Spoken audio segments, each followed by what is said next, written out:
Top news. బీజేపీకి ఓటేస్తే ముస్లింలకు ఇబ్బందులు తప్పవని దుష్ప్రచారం చేస్తున్నారని వైసీపీ నేతలపై మాజీ సీఎం రాజంపేట పార్లమెంట్ బీజేపీ అభ్యర్థి కిరణ్ కుమార్ రెడ్డి మండిపడ్డారు. ప్రధానమంత్రి నరేంద్ర మోదీ ప్రపంచ దేశాల ప్రశంసలు అందుకుంటున్నారని అన్నారు. ముస్లింలకు బీజేపీ వ్యతిరేకం కాదనే విషయాన్ని గుర్తించాలని అన్నారు. గురువారం పుంగునూరులో ఎన్నికల ప్రచారం నిర్వహించారు. టీడీపీ, బీజేపీ, జనసేన నాయకులు, కార్యకర్తలతో కలిసి నిర్వహించిన సమావేశంలో ఆయన ప్రసంగించారు. ఎన్ఏసీలో భారతదేశం పౌరులకి ఎవ్వరికి సంబంధం లేదు. అస్సాంలో ఏమైందంటే పాకిస్తాన్ నుంచి, బంగ్లాదేశ్ నుంచి వచ్చిన వాళ్ళు అక్కడ స్థానికులకు ఉద్యోగాలు రాకన్నా, స్థానికులు అవకాశాలు రాకన్నా వాళ్ళు ఉద్యోగాలు తీసుకునేది మొదలు పెట్టారు. అందుకని స్థానికులందరూ ఏం చెప్పారంటే, మేము భారతదేశ పౌరులం, మాకు ఈ ఉద్యోగాలు రావాలి, మాకు ఈ అవకాశాలు రావాలి, గవర్నమెంట్ నుంచి బెనిఫిట్స్ మాకు రావాలి, ఇవన్నీ కూడా బయట దేశం నుంచి వచ్చే వాళ్ళకి వెళ్ళిపోతున్నాయి అనే ఉద్దేశంతో ఎన్ఆర్సీ పెట్టడం జరిగింది. దీంట్లో కూడా హిందువులు ఉన్నారు, ముస్లింలు ఉన్నారు. మీకు తెలియకపోవచ్చు, మనకు ఆదిలాబాద్ లో బంగ్లాదేశ్ పాకిస్తాన్ యుద్ధం అప్పుడు 30,000 కుటుంబాలు బంగ్లాదేశ్ వాళ్ళు వచ్చి ఇక్కడ మనం ఇల్లు కట్టించాం, వాళ్ళకి రేషన్ కార్డులు ఇచ్చాం, అన్ని కూడా వాళ్ళకి ఇవ్వడం జరిగింది. అదే విధంగా అస్సాంలో, బెంగాల్లో ఈ ప్రాబ్లం ఉంది.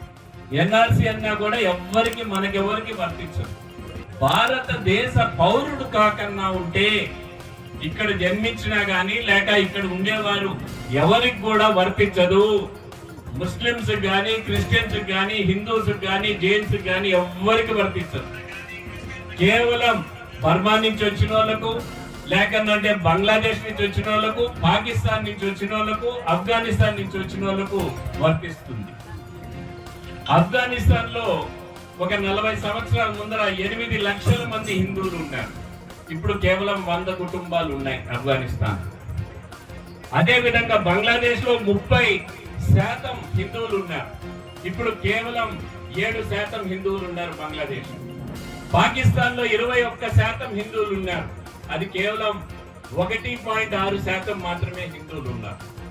ఇది ఎందుకంటే వాళ్ళు దేశమన్నా వదిలిపోయిండొచ్చు, కన్వర్ట్ అయినా అయిండొచ్చు, లేకపోతే భారతదేశంకైనా వచ్చిండొచ్చు.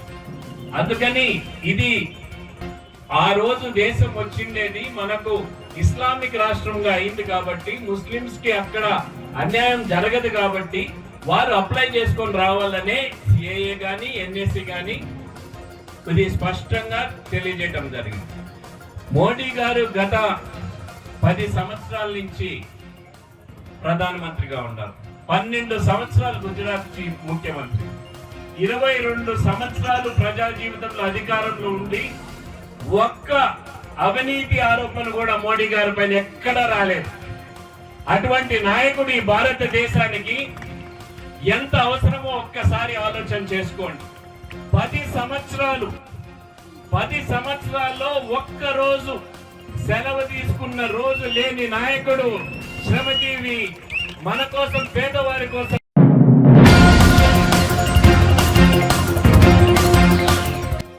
ఏపీలో ఎన్నికల వేడి పూర్తిగా రాజుకున్నట్లే. ఇప్పటికే వైసీపీ, టీడీపీ, జనసేన పార్టీలు ఎన్నికల ప్రచార పర్వాన్ని షురూ చేయగా కాంగ్రెస్ కూడా రంగంలోకి దిగుతోంది. కాంగ్రెస్ పార్టీ రాష్ట్ర అధ్యక్షురాలు వైఎస్ షర్మిల ఎన్నికల ప్రచారానికి బయలుదేరుతున్నారంటూ ట్వీట్ చేశారు. దేవుడి దీవెనలతో, నాన్న ఆశీర్వాదంతో, అమ్మ ప్రేమతో, చిన్నాన్న చివరి కోరిక ప్రకారం ఎన్నికల ప్రచారానికి బయలుదేరుతున్నాను. మీ రాజన్న బిడ్డను దీవించాలని ఆంధ్ర రాష్ట్ర ప్రజలను కోరుకుంటూ ఎన్నికల శంఖారావం పూరించనున్నారు. న్యాయం కోసం పోరాడుతున్న ఈ యుద్ధంలో మీ ఆశీస్సులు నాపై ఉంటాయని ఆశిస్తున్నాను అంటూ షర్మిల ట్వీట్ చేశారు. అంతేకాదు తల్లి విజయంతో కలిసి ఉన్న ఫోటోలను కూడా పంచుకున్నారు.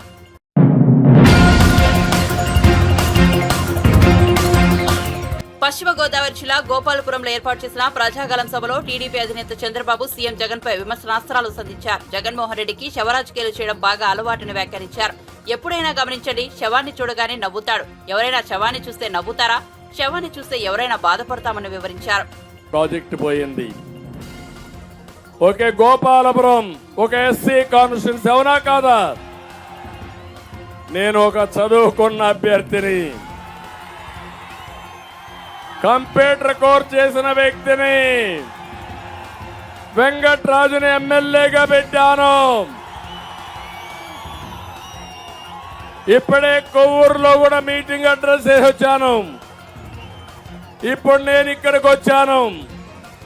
నేను అడుగుతున్నా ఇక్కడుండే ఎస్సీలందరినీ, తమ్ముళ్ళు మీకు న్యాయం జరిగిందా ఎస్సీలకని నేను అడుగుతున్నా. ఈ సందర్భంగా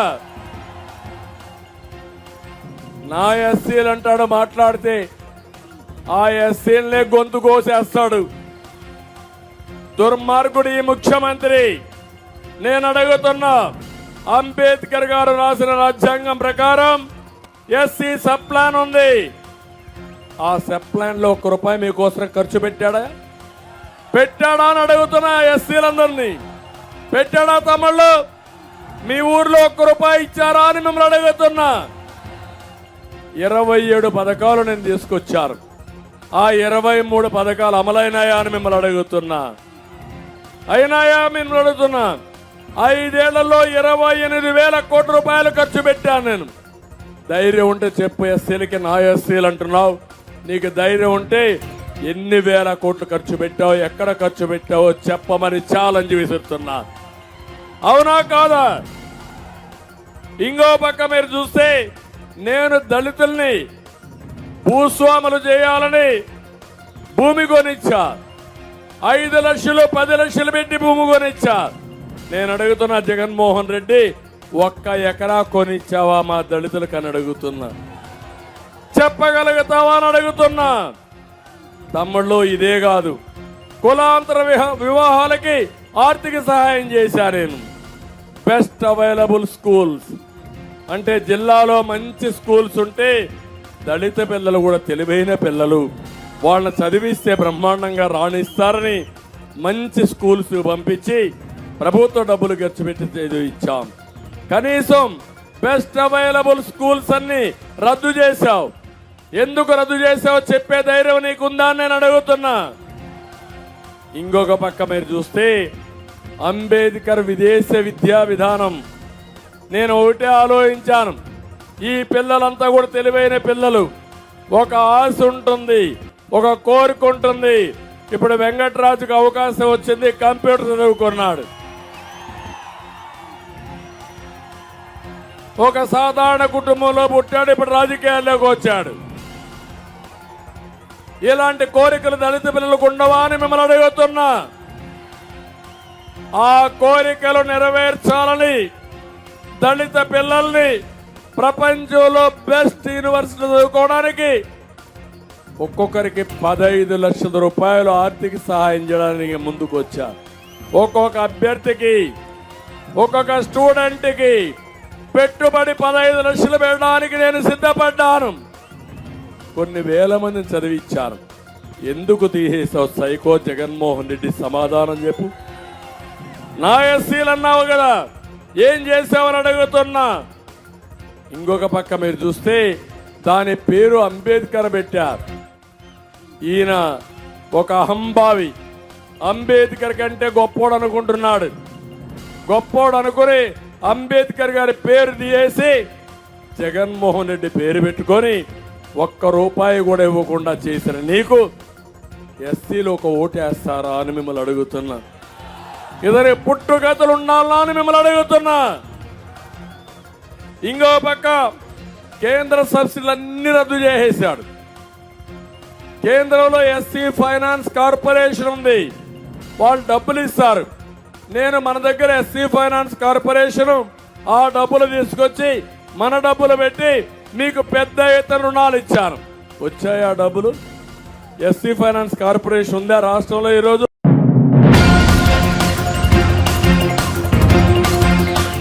ఉమ్మడి ప్రకాశం జిల్లాలో కీలక నేతగా ఉన్న మాజీ ఎమ్మెల్యే ఆమంచి కృష్ణమోహన్ వైసీపీకి రాజీనామా చేశారు. పార్టీ ప్రాథమిక సభ్యత్వానికి రాజీనామా చేస్తున్నట్టు ఒక ప్రకటనలో తెలిపారు. ఈ ఎన్నికల్లో చీరాల నుంచి పోటీ చేయాలని ఆయన భావించారు. కానీ చీరాల టికెట్ ను వైసీపీ అధిష్టానం సిట్టింగ్ ఎమ్మెల్యే కరణం బలరాం తనయుడు కరణం వెంకటేష్ కు కేటాయించింది. అటు ఆయన గతంలో ఇన్ఛార్జిగా వ్యవహరించిన పర్చూరు నియోజకవర్గంలోనూ చుక్కెదురైంది. పర్చూరు వైసీపీ టికెట్ ను ఎడం బాలాజీకి ఇచ్చారు. ఈ పరిణామాలతో తీవ్ర నిరుత్సాహానికి గురైన ఆమంచి కృష్ణమోహన్ మద్దతుదారులతో చర్చించి వైసీపీకి గుడ్ బై చెప్పాలని నిర్ణయం తీసుకున్నారు. ఈ నెల 9న ప్రజల సమక్షంలో తదుపరి కార్యాచరణ ప్రకటిస్తారని ఆమంచి ఓ ప్రకటనలో వెల్లడించారు. కాగా ఆమంచి కాంగ్రెస్ పార్టీలో చేరి చీరాల నుంచి పోటీ చేస్తారని ప్రచారం జరుగుతోంది.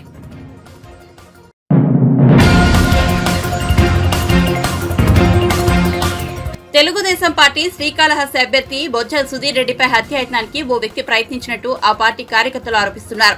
నిందితుడు ప్రస్తుతం పోలీసుల అదుపులో ఉన్నాడు. అతడిని వైసీపీ సానుభూతిపరుడు మహేష్ కుమార్ గా గుర్తించారు. శ్రీకాళహస్తిలోని 5వ వార్డ్ బహదూరాపేటలో సుధీర్ రెడ్డి ప్రచారంలో ఉండగా ఆయనతో సెల్ఫీ దిగాలని ఉందని టీడీపీ శ్రేణులను మహేష్ కుమార్ అడిగాడు. అతడు మద్యం తాగి ఉండటంతో అనుమానించి పరిశీలించగా చేతిలో కత్తి ఉండటం గుర్తించి వెంటనే అతడిని పట్టుకుని పోలీసులకు అప్పగించారు. సుధీర్ రెడ్డిని హత్య చేసేందుకే అతడు వచ్చాడంటూ టీడీపీ శ్రేణులు ఆందోళన వ్యక్తం చేశాయి. కేసు నమోదు చేసుకున్న పోలీసులు దర్యాప్తు చేస్తున్నారు. నిందితుడు మాత్రం బహదూరాపేటలోని జాతరకు వచ్చారని చెబుతున్నారు. మరి కత్తి ఎందుకని ప్రశ్నిస్తే మాత్రం తన భద్రత కోసమని చెప్పడం అనుమానాలకు తావిస్తోంది. అతనిపై కఠిన చర్యలు తీసుకోవాలని టీడీపీ కార్యకర్తలు కోరుతున్నారు.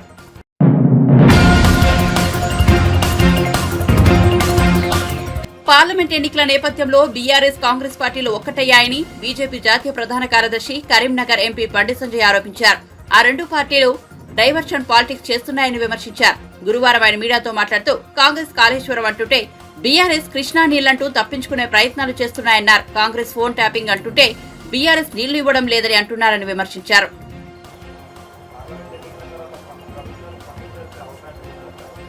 మేము జరిపేటోళ్ళము, దించేటోళ్ళము, కూల్చేటోళ్ళం కాదు. ప్రజాస్వామ్యబద్ధంగా ఈ ప్రభుత్వం ఏర్పడ్డది. తెలంగాణ రాష్ట్ర అభివృద్ధికి సహకరించడానికి మేము సిద్ధంగా ఉన్నాం. అది కాంగ్రెస్ పార్టీ గడ్డంలో మూర్ఖత్వ పార్టీ ఉండే మేము సహకరిస్తా అంటే కూడా మా సహకారం తీసుకునే స్థితిలో అప్పటి రాష్ట్ర ప్రభుత్వం లేదు. ఎందుకంటే తెలుసు కదా పరిస్థితి, ఇవాళ వాళ్ళ గతం తెలుసు కదా మీకైతే. బీఆర్ఎస్ పార్టీ గతం తెలుసు కదా. 2 BHK అందరు 2 BHK అంటే రూమ్లో ఏడవైనావు కానీ ఇప్పుడు 2 BHKనే మిగిలింది. 2B అంటే బాబ్ బేట, H అంటే హరీష్ రావు, K అంటే కవిత. వాళ్ళ పరిస్థితి వీలవుతుంది. మళ్ళీ ఇదే కాంగ్రెస్ వాళ్ళకి పైన 5 ఉన్నారు, వాళ్ళు మాత్రమే మిగులుతారు జిల్లా. 6 గ్యారెంటీలకు 6 మిగులుతారు జిల్లా.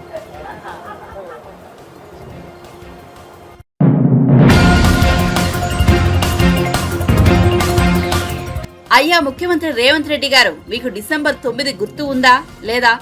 అధికారం మత్తులో మునిగి ప్రతిపక్ష ఎమ్మెల్యేల కొనుగోలులో పడి ఆ తేదీని, రైతులకు ఇచ్చిన రుణమాఫీని హామీని మర్చిపోయారా అని బీఆర్ఎస్ నాగర్ కర్నూలు లోక్సభ అభ్యర్థి ఆర్ఎస్ ప్రవీణ్ కుమార్ ప్రశ్నించారు. చక్కగా వారందరూ కూడా మాట్లాడడం జరిగింది. వాటి గురించి నేను మళ్ళీ చెప్పను కానీ, ఎందుకంటే మీ అందరికి అవన్నీ తెలుసు. మీ అందరి గుండెల్లో ఒక బాధ ఉన్నది, ఒక గోస ఉన్నది, కన్నీళ్లు ఉన్నాయి. అయ్యో, ఇంత మంచి ప్రభుత్వాన్ని, ఇంత గొప్ప నిజాన్ని ఒక 2 నిమిషాల్లో వాళ్ళు చెప్పిన మాయను చూసి ఆ మాయకులోనే పోగొట్టుకున్నామన్న ఒక బాధ మీ అందరి లోపల కూడా ఉన్నది. దాని గురించి నేను మరి ఎక్కువగా మాట్లాడను, ఎందుకంటే మీ అందరికి తెలిసి మీరు రియలైజ్ అయింది కాబట్టి. ఎలాంటి ఒత్తిళ్లు ఉన్నప్పటికీ కూడా కొల్లాపూర్ లో మంత్రిగా ఉన్న జూపల్లి కృష్ణారావు గారు, అదే విధంగా అధికార పార్టీ ఎమ్మెల్యేలు, పోలీసు వ్యవస్థ ద్వారా, అదే విధంగా తహసీల్దార్ వ్యవస్థ ద్వారా, ప్రభుత్వ అధికారుల ద్వారా మరి టిఆర్ఎస్ కార్యకర్తల మీద విపరీతంగా కేసులు పెడతామని భయపెట్టిస్తున్నా, బిల్లులు రిలీజ్ చేయమని భయపెట్టిస్తున్నా, మీరు మాత్రం వాళ్ళ చెవులు చిల్లులు పడేలా జై తెలంగాణ నినాదం ఇవ్వడానికి ఇక్కడికి వచ్చిండ్రు. అదే ఈ భారీ సంఖ్యనే చెప్తున్నది. మీరెవ్వరు కూడా వాళ్ళకు భయపడరు. వాళ్ళ కుట్రలు, వాళ్ళ ఎత్తులు, జిత్తులు పారవు అని చెప్పేసి చాలా క్లియర్ గా ఈ రోజు వనపర్తిలో జరుగుతున్న ఈ సమావేశం చెప్తా ఉన్నది. మిత్రులారా, నేను ఒక్కటే మీ అందరికీ చెప్పాలనుకున్నా. నేను ఒక ప్రోటోకాల్ కోసం రాజకీయాల్లోకి రాలేదు కూడా. నిజానికి నేను ఇంతకుముందే మన నిరంజన్ రెడ్డి సార్తో చెప్తా ఉన్నా, ఇలా ఎంపీ జీతం కేవలం ₹1,00,000 మాత్రమే. ఎంపీకి వచ్చే జీతం ₹1,00,000 మాత్రమే. ఎంపీకి ఒక చిన్న 3 బెడ్రూమ్ల క్వార్టర్ ఉంటుంది ఢిల్లీలో. అంతకన్నా ఎక్కువ సీనియర్ ఎంపీలకు అయితేనే బంగళాలు ఇస్తారు. నేను రిటైర్ అయినప్పుడు నా జీతం ₹2,63,000. ₹2,63,000. తెలంగాణ ప్రభుత్వం IAS, IPS ఆఫీసర్లకు బంగళాలు ఇస్తుంది. మిత్రులారా, చాలా మందికి కూడా బంగళాలు ఉంటాయి, చాలా మందికి కార్లు ఇస్తుంది. ఈ తెలంగాణ ప్రభుత్వం, మరి భారత ప్రభుత్వం, ఎవరైనా ప్రభుత్వం ఎన్నో సదుపాయాలు IAS, IPS ఆఫీసర్లకు ఇస్తుంది. అవన్నీ వదులుకొని నేను ఈ రోజు ఎంపీగానే ఎందుకు కావాలనుకున్నాను అన్న విషయం మాత్రమే మీకు చెప్పాలనుకుంటున్నాను. మిత్రులారా, నేను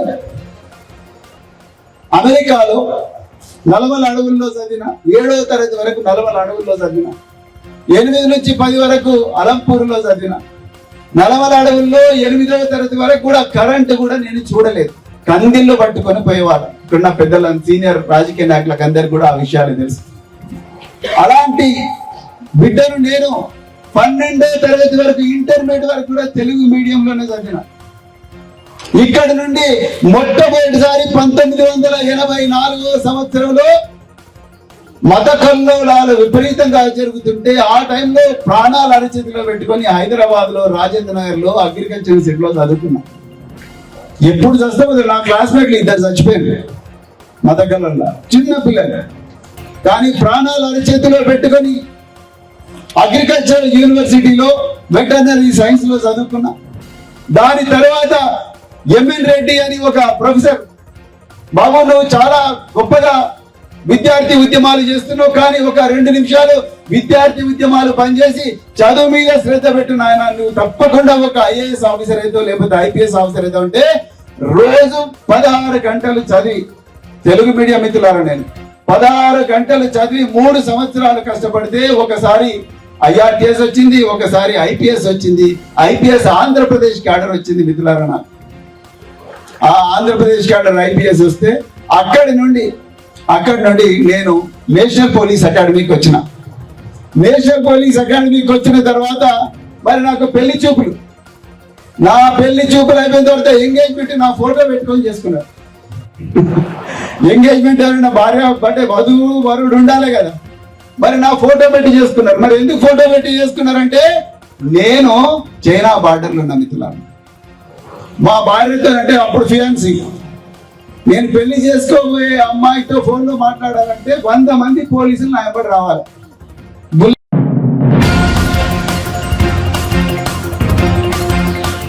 టీడీపీ జాతీయ ప్రధాన కార్యదర్శి నారా లోకేష్ ఎన్నికల ముంగిట తన విమర్శలకు పదును పెట్టారు. ఆ అంటే అప్పులు, ఆ అంటే ఆవారా ఖర్చులు. నియంత్రిత జగన్మోహన్ రెడ్డి నవ్యాంధ్ర నెత్తిన నిప్పులు పోశారని మండిపడ్డారు. ఇష్టారాజ్యంగా అప్పులు చేసి 5.5 కోట్ల ఆంధ్రుల భవిష్యత్తును తాకట్టు పెట్టారని ధ్వజమెత్తారు. ఇసుక ధర తగ్గించి, సిమెంట్ ధర తగ్గించి, అమరావతి పనులు ప్రారంభిస్తే ఆటోమేటిక్ అన్ని సెట్ అయిపోతాయి. సింపుల్ గా ఒక్క చిటికతో చేసింది. మొదటి 100 రోజుల్లో చేయాల్సిన పని ఇది. మేము ఇక్కడనే కాదు, రాష్ట్ర వ్యాప్తంగా ఎక్కడ రోడ్లు వేయట్లేదు, డ్రైన్లు కట్టట్లేదు, ఏ పనులు జరగట్లేదు. దానివల్ల ఎవరికి పనులు దొరకట్లా. దాదాపు మన వృత్తి పైన 30 లక్షల మంది ఆధారపడి ఉంటారమ్మా. 30 లక్షల మంది, ఎక్కడ పనులు జరగట్లేదు.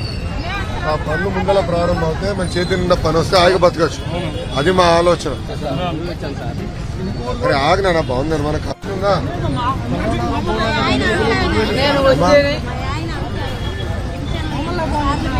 రాలేదా? ఎక్కడుంటావు తల్లి? కాజా నుంచి ఇటు వస్తాం.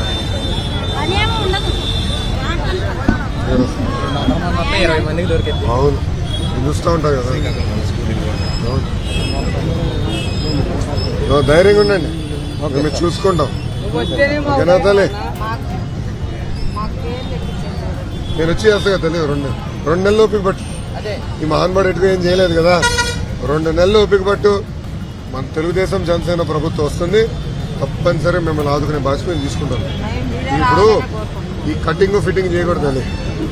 వాళ్ళే ఛార్జీలు పెంచుతారు, కటింగ్ వాళ్ళే చేస్తారు, అనేక ఇబ్బంది పెడతారు.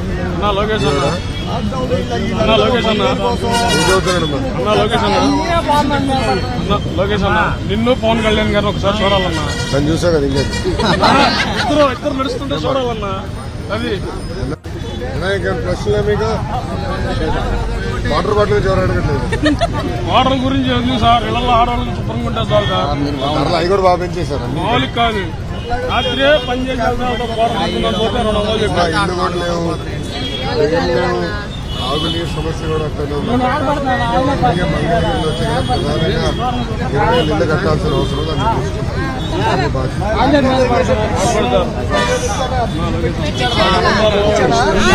కరోనా వచ్చింది, మన కరోనా 10,000 ఇస్తాను ఇవ్వలేదు. కేంద్ర ప్రభుత్వం నిధులు ఇచ్చినా ఇవ్వలేదు. ఓకేనా తల్లి? ఆగండి, పర్వాలేదు, ఆగండి, చేయండి. మీరు ప్రోగ్రామ్ ప్లీజ్ వినాలా? మీరు జాగ్రత్తగా చూసుకోండి, ధైర్యంగా ఉండండి. 2 నెలలు ఓపిక పట్టు. ఈ జగనవర వైరస్కి ఇప్పుడు మనం మందు ఇవ్వాలా, ఆ మందు ఎట్లు ఇద్దాం? ఓటు ద్వారా. ఓకేనా? గుర్తుపెట్టుకోవాలి. మా వాళ్ళు అన్నారులేండి, ఫ్యాన్ వస్తే మనకు తిరిగిద్ది అన్నారు. ఇప్పుడు ఏమంటున్నారంటే ఫ్యాన్ కూరేసుకొని తిరుగుతాం అన్నారు. అంతే కదా, తిరుగుతున్నారు కొంతమంది ఉన్నారు మా వాళ్ళే. 70 మంది ఇప్పుడు ఈ ప్రభుత్వం వచ్చిందంతా భవన నిర్మాణ కార్మికులు పనిలేక అప్పుల పాలయ్యి ఫ్యాన్ కూరేసుకుని పరిస్థితి. చాలా మంది ఉండాలన్న, వాళ్ళకి న్యాయం లేదన్నా. గతంలో చంద్రన బీమా ఉండేది, ఈరోజు అది కూడా లేదు. అది కూడా లేదు. పైనుంచి పడ్డలు చాలా మంది ఉన్నారు. మొన్నే మధ్య రాడ్ బెండింగ్ చచ్చిపోయి దిక్కు నొక్కలేదు. ఎక్కడన్నా అక్కడ బుల్లి అని అక్కడ పడ్డారు, ఇక్కడ పడ్డాడు, ఇక్కడ పడితే అక్కడ చనిపోయాడు. అక్కడ దిక్కు మొక్కలేదు, బీమా రాలేదు, ఆయనకి ఏమీ రాలేదు. ఎట్లా అన్నా? నువ్వు వస్తేనే మాకు న్యాయం జరిగితే ఈ చంద్రన బీమా మళ్ళీ తీసుకొస్తాం. మనం మాటలతో మాట్లాడుకోవడం కాదు, ఓటేసి గట్టిగా ఓటేయి. ఎప్పుడు వస్తున్నా? 2 వారాలు పడుతుంది. 2 వారాలు పడుతుంది. రచ్చబండ చేసుకుంటూ వస్తాను. ఓకేనా?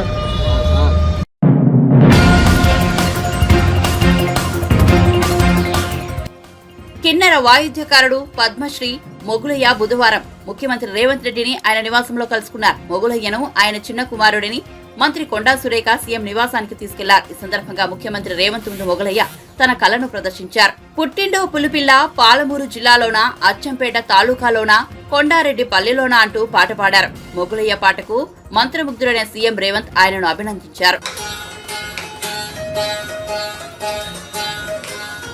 ఆడేటప్పుడు అంచు సీర, పాడేటప్పుడు పట్టు సీర, గుండములా కొయ్యేటప్పుడు గురిగిందా సీరే.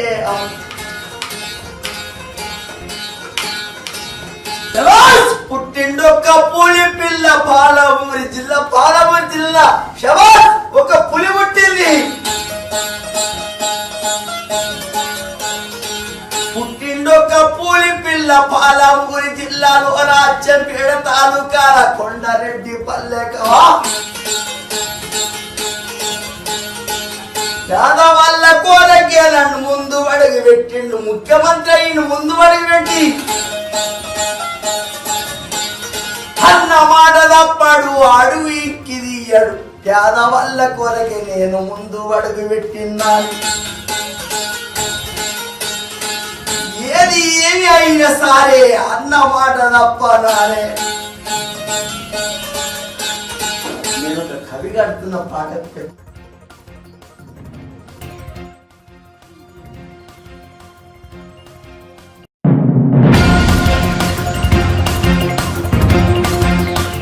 సంగారెడ్డి జిల్లాలోని ఎస్బీ ఆర్గానిక్ పరిశ్రమలో జరిగిన ఘటనలో గాయపడిన క్షతగాత్రులను బీఆర్ఎస్ నేత హరీష్ రావు పరామర్శించారు. ఈ సందర్భంగా ఆయన మీడియాతో మాట్లాడుతూ ప్రభుత్వం నిర్లక్ష్యంతోనే ప్రమాదం జరిగిందని ఆరోపించారు. బాధిత కుటుంబాలను ఆదుకోవాలని డిమాండ్ చేశారు. అంటే అధికారులు సరిగా తనిఖీలు చేయకపోవడం వల్ల, సంవత్సరానికి ఒకసారి ఆ రియాక్టర్ యొక్క పనితీరును పరిశీలించకపోవడం వల్ల, ఇవాళ అక్కడ కొంతమంది కార్మికులు చెప్తున్నారు కాలం చెల్లిన రియాక్టర్ను ఉపయోగించడం వల్ల ఈ సంఘటన జరిగింది అని అంటూ ఉన్నారు. దీని వెనుక పూర్తిగా ప్రభుత్వం యొక్క అధికారుల యొక్క నిర్లక్ష్యం కనబడతా ఉంది.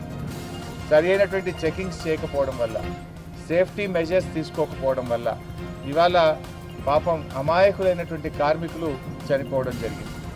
దాదాపు ఇప్పుడు ఎంఎన్ఆర్ హాస్పిటల్లో 12 మంది క్షతగాత్రులు ఉంటే, ఇటు వైద్య ఆరోగ్య శాఖ నుంచి కానీ, జిల్లా యంత్రాంగం నుంచి కానీ, యాజమాన్యం నుంచి కానీ ఒక్కరు కూడా వాళ్ళ బాగోగులు చూడడానికి ఇక్కడ ఒక మనిషి కూడా లేడు, ఎవరు పట్టించుకున్నటువంటి పరిస్థితి లేదు. ఇంకా బాధాకరమైన విషయం ఏంటంటే అసలు ఎవరు ఎక్కడున్నారు, ఇప్పటికీ ఎంతమంది క్షతగాత్రులయ్యారు, ఎంతమంది చనిపోయారని లెక్కలు కూడా సరిగా చెప్తలేదు. చనిపోయినటువంటి కుటుంబాలకు కనీసం 50 లక్షల రూపాయల ఎక్స్గ్రేషియా తక్షణమే అందించాలని, క్షతగాత్రులకు 25 లక్షల రూపాయల చొప్పున ఎక్స్గ్రేషియా అందిస్తూ వారి కుటుంబాలకు ప్రభుత్వ ఉద్యోగం ఇవ్వాలని చెప్పి బీఆర్ఎస్ పార్టీ పక్షాన్ని డిమాండ్ చేస్తూ ఉన్నాం. ఏదో మంత్రులు వచ్చి చూసి కంటి తుడుపు చర్యలు కాదు, ఆదుకోండి. ఆపదలో ఉన్నటువంటి వాళ్ళను ఆదుకునే బాధ్యత మీ మీద ఉంది. తెలంగాణ రాష్ట్రంలో ఎవరైతే చనిపోయి ఉన్నారో వారికి మేము ఆర్థిక సహాయం కూడా అందిస్తాం, తగిన సహాయం కూడా చేస్తాం. క్షతగాత్రులకు కూడా మా పార్టీ నాయకుల దగ్గరుండి వారికి అన్ని సహాయక చర్యల్లో కూడా మా వంతు సహకారాన్ని కూడా మేము అందిస్తాం. భవిష్యత్తులో ఇలాంటివి పునరావృతం కాకుండా మరి డిపార్ట్మెంట్ను గట్టిగా ఆదేశించాలి. వరుసగా ఈ 2-3 నెలల్లో ఈ సంగారెడ్డి జిల్లాలో చాలా రియాక్టర్లు వెళ్తూ ఉన్నాయి. భవిష్యత్తులో ఇట్లాంటి జరగకుండా ఆల్ సేఫ్టీ మెజర్స్ కూడా తీసుకోవాలని, కార్మికుల రక్షణను చర్యలు తీసుకోవాలని చెప్పి కూడా మేము డిమాండ్ చేస్తాం. మేము మళ్ళీ ప్రభుత్వాన్ని కూడా డిమాండ్ చేసేది ఒకటే, ఇటు కంపెనీ మరియు ప్రభుత్వం కలిసి చనిపోయిన కుటుంబాలకు 50 లక్షల రూపాయల ఎక్స్గ్రేషియా ఇవ్వాలని డిమాండ్ చేస్తున్నాం. క్షతగాత్రులకు 25 లక్షల రూపాయల ఎక్స్గ్రేషియాను, అదేవిధంగా పూర్తి వైద్యాన్ని వారి కుటుంబ సభ్యులకు, చనిపోయిన కుటుంబ సభ్యులకు ఉద్యోగాన్ని కూడా ఇవ్వాలని మేము ప్రభుత్వాన్ని డిమాండ్ చేస్తాం.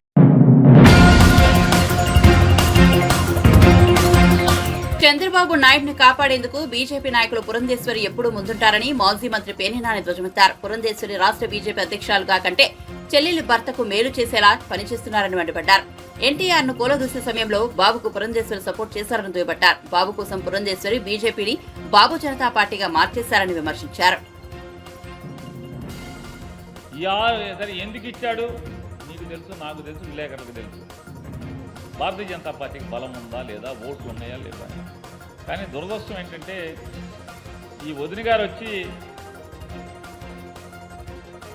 చంద్రబాబు నాయుడు వదిన గారు, మాకు కాదు, చంద్రబాబు నాయుడు గారు వదిన గారు వచ్చి ఈ భారతీయ జనతా పార్టీ నికాల్సిగా భారతీయ జనతా పార్టీ వాళ్ళందరినీ కూడా ఇళ్లలో కూర్చోబెట్టి ఇవాళ ఎలక్షన్ టికెట్లు ఎవరికి ఇచ్చిందో ఒకసారి మీరు చూశారు. మొత్తం నింపేసింది ఆవిడ.